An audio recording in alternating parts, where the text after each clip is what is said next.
Сәлем достар, бүгін қысқа арнап көкөністерді қатырып үйренетін боламыз. Оның ішінде болгар бұрышы және қызанақтарды қатырудың бірнеше әдісімен бөлісетін боламын. Алдымен болгар бұрышын қатыратын боламыз. Сол үшін перецті алып, оны жуып, тазалап, содан кейін оның басын осылай кесіп тастаймыз және де ішіндегі артық керек емес жерінің барлығын осылай кесіп алып тастауымыз қажет. Неге перецтің іші, яғни болгар бұрышының іші осындай тап-таза болуы қажет. Және де мынадай басын лақтырмаймыз, себебі ол содан кейін қазір бізге керек болады. Осылай барлық болгар бұрышын тазалап, дайындап аламыз. Осындай әдіспен дайындалған түрі ол фаршированный перец тағамын дайындау үшін, яғни қыста аласыз да, осындай ішіне салмасын салып, пісіре қоясыз. Мінекей мен барлық болгар бұрышын тазалап дайындап алдым. Жасылы да және қызылы да дайын. Енді жаңағы қалдырған басымен істейтінімізді көрсететін боламын. Яғни оның осындай қажет емес жасыл шөбі бар жерін алып тастаймыз да, ал қалған жерін кессеңіз, оны тағамға қосуға, осылай етіп қатыруға болады. Осылай етіп барлығының жасыл қажет емес шөбі бар жерін алып тастаймыз, және де қалған жері, яғни болгар бұрышының кесіндісі ғой, сол себепті оны алып өзіңіздің қалауыңызша кубиктеп немесе менікі секілді ұзыншалап турап дайындап алсаңыз болады.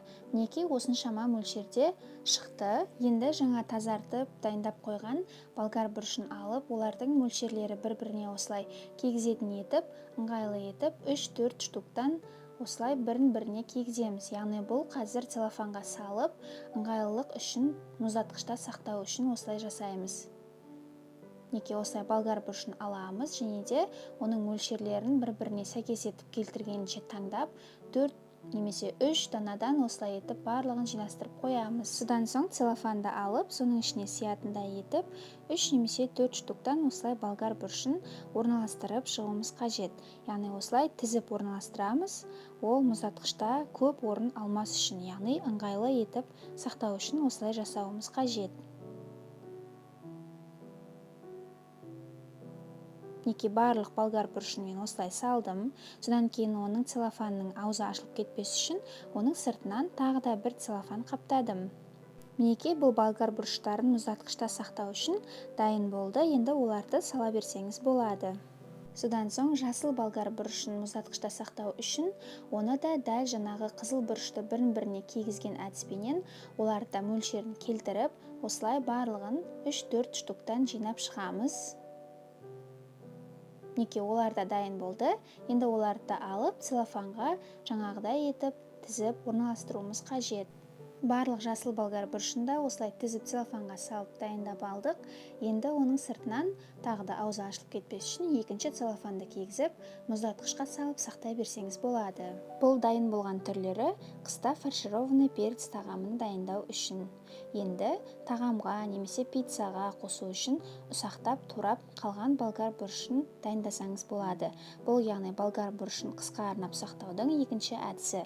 Ең алдымен осылай болгар бұрышын алып, жуып, тазалап, оны кесіп, содан кейін ішіндегі қажет емес жерін алып тастаймыз да, содан кейін оны осылай 3 немесе 4 бөлікке бөліп, өзіңізге қалай ұнайды, яғни оны кубиктеп, кішкене төртбұрыштылап, немесе ұзынша етіп, осылай турап дайындап алсаңыз болады. Бұл тағамға қату үшін өзіңізге ыңғайлы вариантта турасаңыз болады. Мінекей менің барлық болгар бұрыштарым дайын болды. Осылай етіп кесіп алдым. Енді оларды целлофанға салып орналастыруымыз қажет. Яғни кесілген болгар бұрышының барлығын алып, бір целлофанға салмаймыз. Оны кішкене бөлшектен 4-5 целлофанға сақтасаңыз, сол кезде қыста алып, тамаққа қосуыңызға өте ыңғайлы болар еді. Яғни осылай кішкене бөлшегімен салдым да, содан кейін оны 4 бұрышты етіп, ыңғайлы етіп дайындап қойдым. Дәл солай барлық целлофандарға осылай бөліп салуымыз қажет.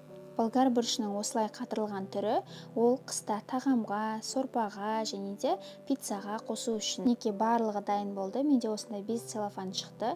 Содан кейін оның ішінен ауасын шығарып, аузын буып, осылай етіп бір-бірінің үстіне орналастырамыз да, оларды мұздатқышқа қоя береміз. Яғни ол аз орын алуы үшін. Енді қызанақтарды дайындауымыз қажет. Қызанақтарды мен 3 түрлі әдіспен қатыратын боламын.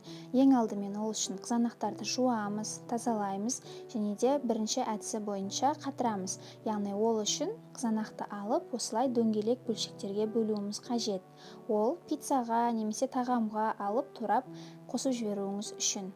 Неке осылай етіп дөңгелек етіп турап аламыз. Содан соң мұздатқышыңызға сиятын ыдысқа немесе қақпаққа немесе тақтайға алып, осылай домалақ күйінде бір-біріне жақын етіп орналастырамыз. Бірақ та бірінің үстіне шықпауы қажет, яғни аралары ашық тұруы қажет. Содан соң қақпағыңыздың немесе тақтайыңыздың бір қатары толғаннан кейін оның үстіне тағамдық пленка, яғни пищевая пленканы осылай алып жауып, оны жабыстырып дайындап аламыз. Содан кейін үстіне екінші қатар етіп, қайтадан осындай дөңгелек етіп қызанақтар турап дайындап, екінші қатарды да дәл солай толтырамыз. Яғни олардың бір-біріне жабысып қалмау үшін арасында осындай пищевая пленканың болуы маңызды. Және де бетіне де осылай пленканы жауып, оны мұздатқышқа қатырып аламыз. Ол қатқанға дейін енді қызанақтардың екінші әдісін дайындай берсеңіз болады, яғни ол турау әдісі. Осылай етіп қалағаныңызша кішкене бөлшектерге бөліп қызанақтарды дайындап аламыз. Мен оларды тағамға қосуға ыңғайлы болу үшін осындай ұсақ бөлшектерге бөлдім. Неке барлық қызанақтар дайын болды. Енді оларды да осылай қақпақта алып қатырып аламыз. Яғни оларды бірден целлофанға салып қатыруға болмайды, себебі олар жабысып қалады. Неке осылай бір қатар етіп толтырамыз. Содан кейін қайтадан оның бетін тағамдық, яғни пищевая пленкамен осылай жабамыз. Содан соң екінші қатарына да қызанақтарды осылай ұсақтап турап, дәл солай бетіне орналастырамыз. Және оның да бетін пищевая пленкамен жауып, содан соң мұздатқышқа салып қатырып аламыз. Ол шамалы формасын ұстағаннан кейін барып қана оларды целлофанға салып қатыра беруіңізге болады. Енді осы туралған қызанақтар дайын болғанға дейін қызанақтардың үшінші әдісін қатыруға дайындап қойсақ болады. Яғни ол үшін де қызанақты алып тазалаймыз, содан кейін осындай 4 бөліктерге бөлеміз. Мінекей барлығын мен осылай 4 бөлшекке бөліп шықтым, және де оны жаңағыдай қақпақта немесе тақтайда қатырудың қажеті жоқ. Осылай етіп бір-бірінің қасына бірден целлофанға салып орналастырамыз. Барлығын осылай жақсылап бір-бірінің қасына орналастырып аламыз, яғни үстіне мініп кетпесе болғаны. Содан кейін ішіндегі ауасын шығарып, солай целлофанды қатыруға жібереміз. Бірінші әдіс бойынша, яғни дөңгелек қызанақтар шамалы болса да қатып, формасын ұстап дайын болды. Енді оларды целлофанға салып, 2-3 қатар етіп, бірінің үстіне бірін орналастырсаңыз болады. Мінекей осындай 2 целлофан шықты. Оларды енді мұздатқышқа сала берсеңіз дайын болды. Енді содан соң осылай туралған бөлшектерін аламыз да, оларды да азғантай етіп осылай целлофандарға салып, және де бір жақ бұрышына орналастырып, барлығының ішінен ауасын шығарып, целлофанның аузын буып дайындап аламыз. Менде осындай туралған қызанақтардан 5 целлофан шықты. Енді оларды мұздатқышқа салып қатыра берсеңіз болады. Сіздерге менің осы видеом түсінікті және де ұнады деген ойдамын. Баршаңызға міндетті түрде қатыруға кеңес беремін. Сәттілік!